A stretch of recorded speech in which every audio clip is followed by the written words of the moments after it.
Chairman. Thank you, Madam Secretary, for coming in again. Appreciate you outlining the FY25 and hopefully smoother sailing for that process in the year to come than the last year. I want to go back to the conversation. That we've had at previous hearings, not just here but also at SST when you've come and spoke and outlined the vision. You mentioned in your opening remarks that we are the envy of the world right now, and I take issue with that. One, I don't want us to be necessarily the envy of the world. I want us to be secure. And that's what our voters want. That's what our constituents want. They want security. And one of the key cornerstones of our nation's security, national security, is the SPR, our nation's Strategic Petroleum Reserve. We are coming up now on the one-year anniversary where you came in front of us here at ENW and promised a plan to replenish the SPR. And what's concerning about where we are right now and what is not enviable or not, frankly, providing us security from an energy perspective is that you can see we are sitting here at record low SPR levels in our reserves that we haven't seen since 1983, which is when we were first starting to actually ramp up. So it has been a year since you committed to providing a plan. In this committee hearing, it was 6 months ago that you committed to bringing a plan. I have yet to see a plan to replenish the SPR. This is not a 401k chart. If you saw this and this was your 401k, you would be concerned and you would be acting on it. This is not a brokerage account for the federal treasury. This is, if you want to make a metaphor, it's an insurance policy for the United States. If we are not going to achieve 100% energy independence, we need to at least be in a position where we have a strong SPR, refill our coffers, and for rainy days be able to draw on that.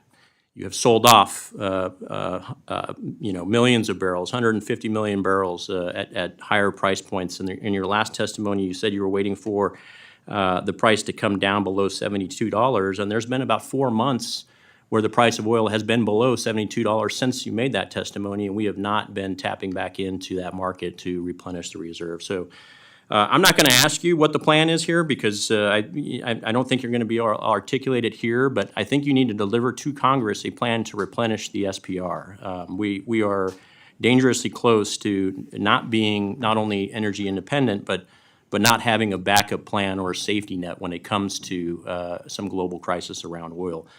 In the span of the last year, oil has been as low as $67 and as high as $93. So I would appreciate if you would treat SPR more like an insurance policy that you are trying to just renew and make sure that this country has, and as a whole, it's comprehensive, it's going to protect us, rather than an E-Trade account where you're coming in and out of the markets in order to either make money or prevent the loss of money, or to try to change the price point of a barrel of oil.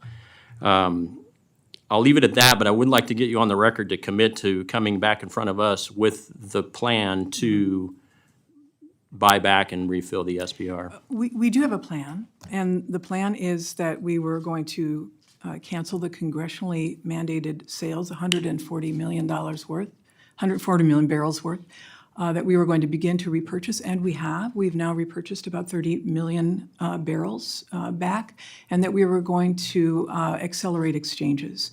So by the end of this year, we will be back to essentially where we would have been had we not sold during the invasion of Ukraine and with Putin's weaponization. By the end of this year, we will be back up here to where we would have been, because Congress sold or was going to sell 140 million barrels to solve budget, because part of our strategy was to come in and cancel those sales. So we specifically, that was part of our... Not to cut you off, but I'm getting short on time. If you have a plan and you're making commitments for the end of the year, what is the number in the SPR that we should expect to see in the end of the year? It will be what it would have been had we had what's not that number? sold.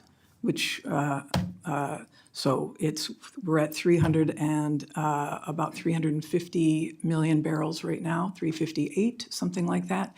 I have to look at what the exact number would be. Maybe staff can help you out while we talk to the other question I have around the nuclear energy, if that's okay, or we can get the answer for the record.